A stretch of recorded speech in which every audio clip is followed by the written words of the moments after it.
Episode की शुरुआत में हम देखते हैं कि गियू और शिनोबू उस पहाड़ पर पहुंचते हैं और वो देखते हैं कि सभी डेमन स्लेयर मारे गए हैं। और तब शिनोबू कहती है कि हमें बताया गया था कि बहुत सारे डेमन स्लेयर को ग्रुप में भेजा गया था, पर मुझे नहीं लगता कि अभी तक कोई बचा होगा। तब गियू कहता है चलो यहाँ से चलते हैं, और वो दो हिस्सों में डिवाइड हो जाते हैं। और इधर हम देखते हैं कि वो राक्षस इनोस्के पर हमला कर रहा होता है और कहता है मेरी फैमिली से दूर रहो। पर तभी इनोस्के को बचाने के लिए तांजीरो उस राक्षस पर हमला कर देता है। पर हम देखते हैं कि तांजीरो अपनी तलवार से उस राक्षस का हाथ नहीं काट पाता और वो राक्षस अपने दूसरे हाथ से तांजीरो पर हमला करने लगता है। पर तभी इनोस्के सही टाइम पर आकर उसके दूसरे हाथ पर हमला कर देता है, पर उसकी तलवार भी उस राक्षस के हाथ नहीं काट पाती। और हम देखते हैं कि वो राक्षस तांजीरो और इनोस्के को दूर फेंक देता है। और जैसे ही वो राक्षस तांजीरो पर वार करने लगता है, इनोस्के बीच में आकर उस पर हमला कर देता है, पर उसका कोई फायदा नहीं होता क्योंकि वो राक्षस उसे एक पंच मारकर दूर फेंक देता है और इनोस्के के पीछे पड़ जाता है। और इधर तांजीरो इनोस्के को बचाने के लिए एक पेड़ को काटकर उस राक्षस पर गिरा देता है। पहले तो इनोस्के को कुछ समझ नहीं आता कि ये क्या हुआ, पर जैसे ही वो तांजीरो को देखता है तो उसे समझ आ जाता है कि तांजीरो ने उसे बचाया है। और वो कहता है ये कितना शो ऑफ करता है। और यहाँ तांजीरो सोचता है कि यही मौका है, मुझे अपने सबसे पावरफुल टेक्निक को यूज करना होगा। और वो एक गहरी सांस लेता है, जिसे देखकर इनोस्के सोचता है कि मुझे लग रहा है कि ये जो भी करने वाला है वो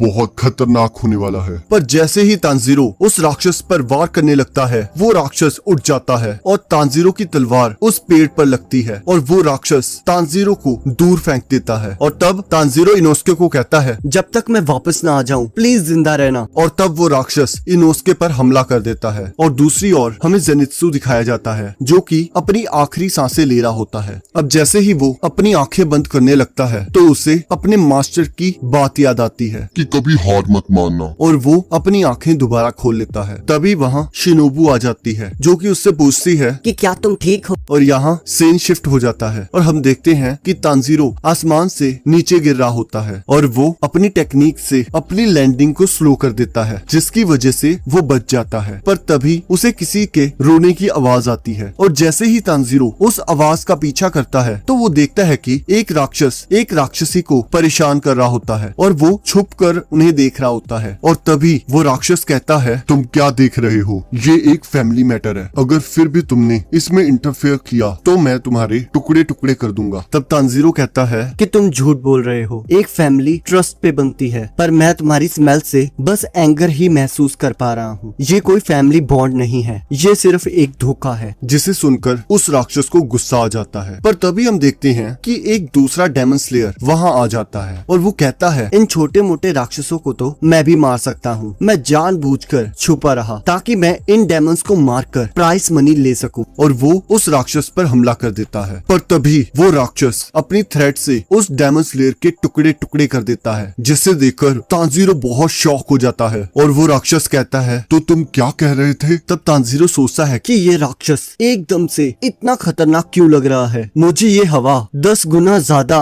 भारी महसूस हो रही है। प्लीज इनोस्के मुझे माफ करना, मुझे पहले इसे हराना होगा, तब तक प्लीज जिंदा रहना। और इधर हम देखते हैं कि वो राक्षस इनोस्के पर हमला कर देता है और इनोस्के उससे बचकर एक पेड़ के पीछे छुप जाता है और वो राक्षस उसे ढूंढ रहा होता है। पर इनोस्के के खून के निशानों से वो राक्षस उसे ढूंढ लेता है और उस पे हमला कर देता है। और तब इनोस्के वहाँ से भाग निकलता है और सोचता है कि इस राक्षस को कैसे मारा जा सकता है, अगर कोई तलवार इसे काट ही नहीं सकती। ये बहुत बुरा है, बहुत बुरा, और मुझे जिंदा रहना होगा। पर तभी इनोस्के सोचता है कि मैं भाग क्यों रहा हूँ, और वो उस राक्षस पर हमला कर देता है। पर इस बार भी वो उसका हाथ नहीं काट पाता, पर वो अपनी दूसरी तलवार से जब अपनी पहली तलवार पर बार बार मारता है तो हम देखते हैं कि उस राक्षस का हाथ कट जाता है, जिसे देखकर वो राक्षस डर जाता है और भागने लगता है। तब इनोस्के कहता है तुम भाग क्यों रहे हो, मेरे पास आओ और लड़ो। और इधर हम देखते हैं तांजीरो उस राक्षस के साथ लड़ रहा होता है और उसकी हालत बहुत पतली होती है। और तब वो राक्षस तांजीरो को कहता है कि मैं तुम्हें एक बार में नहीं मारूंगा, मैं तुम्हारे छोटे छोटे टुकड़े करके तुम्हें मारूंगा। और तब वो राक्षस कहता है कि अगर तुम अपनी बात वापस ले लो तो मैं तुम्हारी मौत थोड़ी आसान कर दूंगा। पर तांजीरो कहता है नहीं, मैंने जो कहा बिल्कुल सही था, मैं अपनी बात वापस नहीं लूंगा, मैं अपनी बात पर डटा रहूंगा और वो तुम हो जो गलत है। और दूसरी ओर हम देखते हैं कि इनोस्के उस राक्षस को ढूंढ रहा होता है और वो अपनी पावर से उस राक्षस को ढूंढ लेता है जो कि पेड़ पर चढ़ के बैठा होता है। और तब हम देखते हैं कि वो राक्षस ट्रांसफॉर्म हो जाता है और पहले से बहुत ज्यादा ताकतवर हो जाता है, जिसे देखकर इनोस्के बहुत डर जाता है और वो कहता है कि मैं इससे नहीं जीत पाऊंगा। और वो अपनी तलवार नीचे कर लेता है। पर तभी उसे तांजीरो की बात याद आती है जिसने कहा था कि उसके आने तक जिंदा रहना, और उसे उस बूढ़ी औरत की बात याद आती है जिसने कहा था अपनी जिंदगी ऐसे जियो कि हमेशा गर्व से अपना सिर उठा सको। और वो उस राक्षस को चैलेंज करता है, पर हम देखते हैं कि वो राक्षस एक ही वार में इनोस्के को दूर फेंक देता है। और जैसे ही वो राक्षस इनोस्के पर दूसरा वार करने लगता है तब इनोस्के उसे डॉज करके जैसे ही उस राक्षस पर अपनी तलवार से हमला करता है उसकी दोनों तलवारें टूट जाती हैं और वो राक्षस इनोस्के के मुंह को कुचलने लगता है, जिससे इनोस्के की हालत बहुत बुरी हो जाती है और उसे अपनी माँ याद आती है जिसने उसे बचाने के लिए उसे बचपन में ही छोड़ दिया। और वो सोचता है कि वो कौन थी। और तभी हम देखते हैं गियू वहाँ पर आकर उस राक्षस का हाथ काट देता है जिससे इनोस्के उसकी पकड़ से छूट जाता है। तब इनोस्के सोचता है कि ये कौन है जिसने एक ही वार में इस राक्षस का हाथ काट दिया। और हम देखते हैं कि जैसे ही वो राक्षस गियू पर हमला करता है गियू एक ही वार में उसके टुकड़े टुकड़े कर देता है, जिसे देखकर इनोस्के बहुत इम्प्रेस हो जाता है और कहता है कि मैंने किसी को इतना पावरफुल नहीं देखा। और इसी के साथ एपिसोड खत्म हो जाता है। अब अगले एपिसोड का लिंक आपकी स्क्रीन पर आ रहा होगा, आप उस पर क्लिक करके अगले एपिसोड को देख सकते हो।